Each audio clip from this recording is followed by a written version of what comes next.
அன்னை தமிழுக்கு வணக்கம். ராஜராஜ சோழன் சோழ பெருமன்னன் சுந்தர சோழனுக்கும் திருக்கோவலூர் மலையமான் குலத்து உதித்த வானவன் மாதேவிக்கும் இரண்டாம் மகனாக பிறந்தவன் அருண்மொழி எனும் ராஜராஜன் ஆவான். ஆதித்த கரிகாலம் எனும் மூத்தோன் கொலையுண்டு இறந்த பிறகு நாட்டு மக்கள் அனைவரும் இளைஞன் அருண்மொழியே முடிசூட ஏற்றவன் என விரும்பினர்.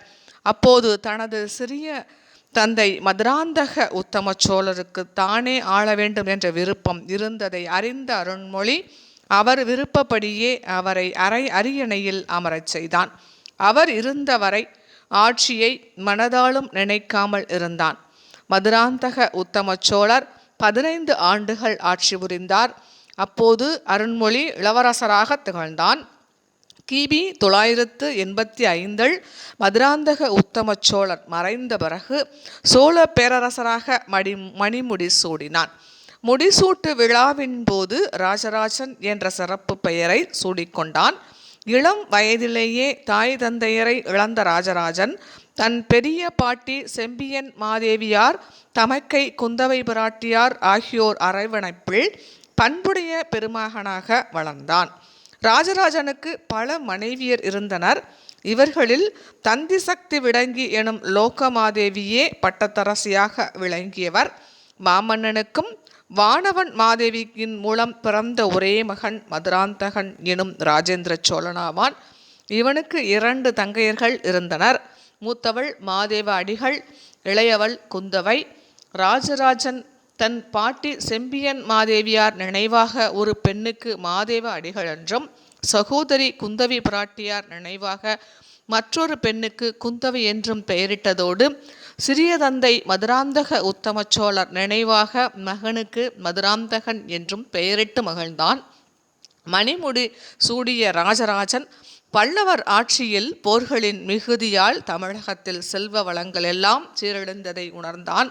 ஒரு நாடு செழிக்க வேண்டுமெனில் அந்நாடு போர்க்களமே காணாமல் இருக்க வேண்டும் என்பதை உணர்ந்து சோழ நாட்டை சூழ்ந்த எல்லா நாடுகளுக்கும் தூதர்களை அனுப்பி நட்புக்கரம் நீட்டினான். எதிர்த்தவர்களை வென்று தன் அடிப்படுத்தி அவர்களால் மேலும் போர் தொடாதவாறு தன் படைகளையும் தானை தலைவர்களையும் அந்நாடுகளில் நிலையாக இருக்குமாறு செய்தான். இதனால் சோழ நாட்டிற்குள் போர் கிடையாது, செல்வ அழிவு கிடையாது. மாறாக பெரும் செல்வம் குவிந்தது. மக்கள் வாழ்க்கை அமைதியாக இருந்தது. கவின் கலைகள் வளர்ந்தன. சைவத்தின்பால் ஏற்பட்ட தோய்வின் காரணமாக சிவபாத சேகரன் என பட்டம் சூடி மகிழ்ந்தான்.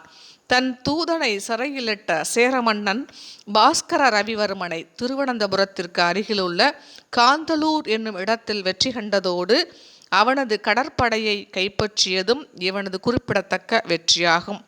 இவ்வெற்றியை குறிப்பிடும் வண்ணம் கேரளாந்தகன், அதாவது கேரள மன்னனுக்கு யமன் போன்றவன் என்ற சிறப்பு பட்டம் சூடி மகிழ்ந்தான்.